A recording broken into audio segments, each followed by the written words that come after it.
Joël Dossin, bonjour et merci de répondre aux questions du mobiliste. Vous êtes le directeur du projet Traveller. Alors imaginons que je sois hôtelier, voire même conducteur de VTC. Qu'est-ce qui devrait me pousser à choisir un Peugeot Traveller plutôt qu'un Mercedes Vito, un Renault Trafic ou encore un Volkswagen Transporter? Première chose déjà, c'est un nouveau véhicule pour Peugeot. C'est un nouveau véhicule pour Peugeot, pour Citroën, pour PSA. Nouveau véhicule en termes de style. Donc c'est un argument. Une nouvelle base. La nouvelle base, c'est le CO2, c'est la compacité, la longueur, beaucoup réduite.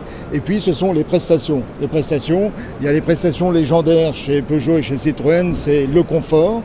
Et puis, c'est tout ce qui est à l'intérieur que vous voyez ici, des sièges coulissants, des sièges famille, à la fois tournés vers les familles et tournés vers le business, vers les professionnels. C'est ça qui a guidé votre cahier des charges, c'est d'être suffisamment transversal entre le public professionnel et le grand public, les familles, comme vous dites? Tout à fait. Au niveau du cahier des charges, donc, on remonte il y a 5 ans, dans les années 2010. On avait le choix entre faire un restyling de l'ancien véhicule ou de se mettre en rupture et de faire un nouveau véhicule. Et on a décidé de faire, dans la société, on a décidé de faire un nouveau véhicule. C'est bien sûr beaucoup d'investissement. On s'est donné les moyens pour faire un nouveau véhicule. D'un point de vue connectivité, alors il y a l'exemple du Traveller iLab, qui lui est une véritable débauche de technologie. Oui. Mais ici, comment ça se concrétise? Et est-ce que ça, question subsidiaire, est-ce que ça joue également pour la montée en gamme qui est chère à Peugeot? Oui, ça permet la montée en gamme, mais pas seulement. On a essayé de faire, et j'ai essayé de faire des choses aussi très simples, très utilisables. Dans l'ILAB, là, on voit une projection dans le futur qui fait rêver et qu'on verra très vite. Ça va très très vite. Vous pensez qu'un jour, il y aura des tablettes de 32 pouces? Oui. C'est pas forcément très compliqué, mais c'est pas ce qu'on voulait faire tout de suite, il ne faut pas aller trop vite. La première chose là, c'est de faire des choses très simples, des choses connectées, qui permettent par exemple d'avoir le temps de trajet exact.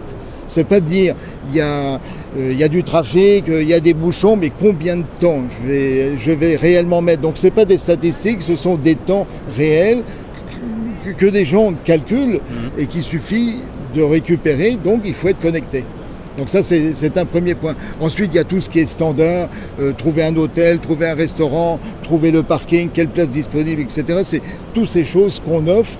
Donc c'est un cocon qui permettra de récupérer toutes les fonctions que l'on a de plus en plus sur son téléphone portable de bonne qualité. Et de répondre à la question de l'usage, finalement. Tout à fait. Côté mécanique, qu'est-ce qu'il a dans le ventre, le Traveller? Alors, côté mécanique, il y a des véhicules qui partent aux alentours de 90 chevaux, 115, 150 et 180. Donc on a, je dirais, l'étendue, j'ai tendance à dire raisonnable pour la marque PSA.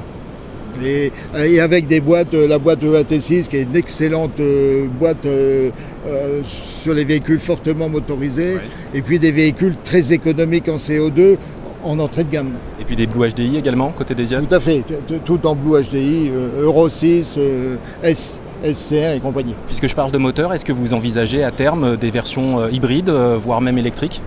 Pour le moment, ce n'est pas au projet, donc je dirais non pour le moment.